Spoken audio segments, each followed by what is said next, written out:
The sprawling Montgomery estate stood tall on the outskirts of Savannah, Georgia, a place that held an air of tradition and dignity. Its tall oak trees stretched out as if they had been standing since the beginning of time, their branches heavy with moss and memories. Inside its grand walls lived Charles Montgomery, a man of quiet strength and discipline, who had inherited both the wealth and the responsibilities of his family's legacy. Charles had always carried himself with composure. At 35, he was respected by his peers for his business sense, admired for his generosity in the community, yet known to live a solitary life after the loss of his wife several years earlier. The house was grand, yet silent, a shell of its former warmth. His only company came from the staff who kept it running, though none dared to step beyond the invisible lines of formality. Among them was a young maid named Emily Carter. She had come to the Montgomery household 2 years earlier, recommended by an old family friend. At 24, Emily carried herself with humility, her brown hair tied back neatly, her hands always busy with chores. Though her presence was often overlooked by many, Charles had noticed the quiet way she paid attention to detail. She folded napkins into perfect shapes, polished the old wooden banisters until they gleamed, and always ensured the fresh flowers in the drawing room were in full bloom. It wasn't her work that first drew his attention, though. It was her spirit. Emily had a gentleness about her that wasn't common in a house filled with routine and duty. She would hum softly while she worked, her voice barely above a whisper, but enough to linger in the air long after she left a room. Charles found himself listening for it, as though her songs carried pieces of sunlight into his otherwise quiet world. At first, their conversations were little more than polite exchanges. "Good morning, Mr. Montgomery," she would say, her eyes lowered respectfully. "Good morning, Emily," he would reply, his tone calm, formal, and restrained. But over time, cracks formed in the wall of formality. It happened one evening when a sudden summer storm swept through Savannah. The wind had knocked out the electricity, and Charles found Emily in the library lighting candles. "You always think ahead," he remarked, watching her steady hands as she lit the wick. Emily smiled faintly, the flickering light illuminating her face. "I suppose it's part of the job. Someone has to keep the house from falling into shadows." There was a silence after her words, one that felt heavier than the storm outside. Charles realized what she said carried more meaning than simple duty.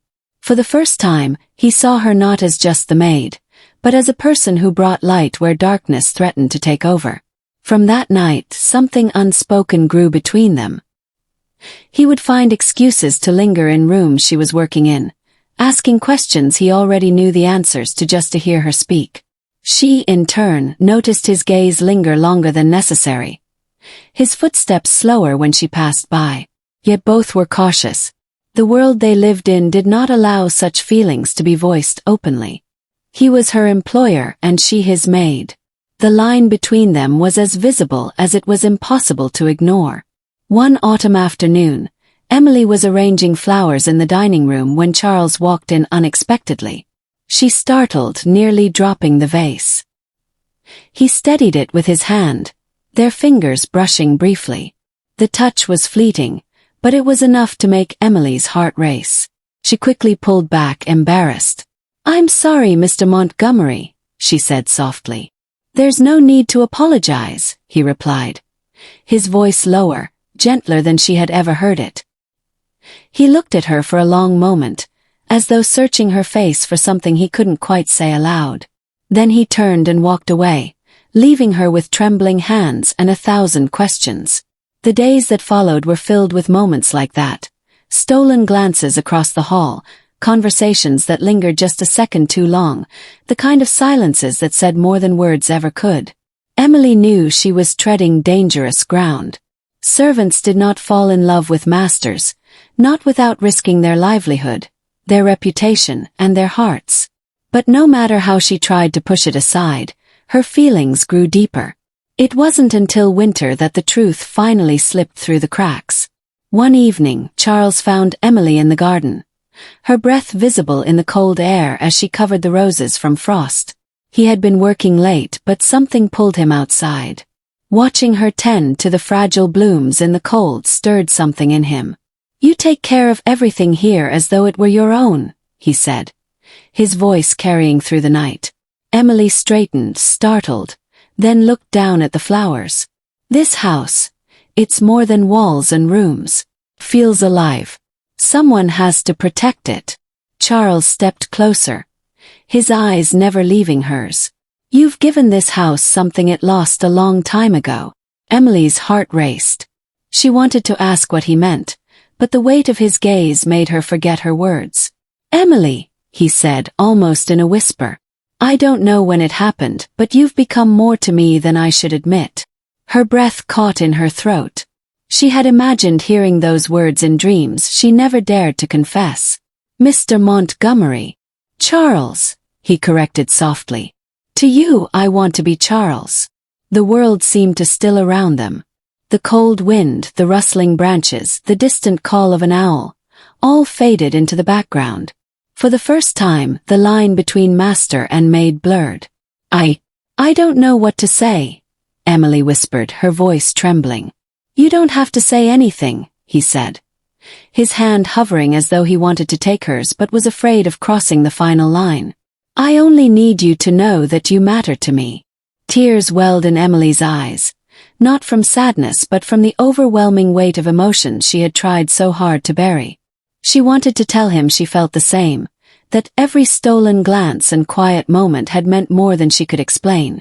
But the fear of what would happen if anyone discovered their bond pressed heavily on her. They stood in silence until finally, Emily nodded faintly. "You matter to me too, Charles." From then on, their hidden love became a delicate dance. They never spoke of it openly, never let it slip beyond the walls of safety. To the outside world, she was still the maid and he the master. But in the quiet corners of the estate, in the brief moments no one else could see, they found solace in one another.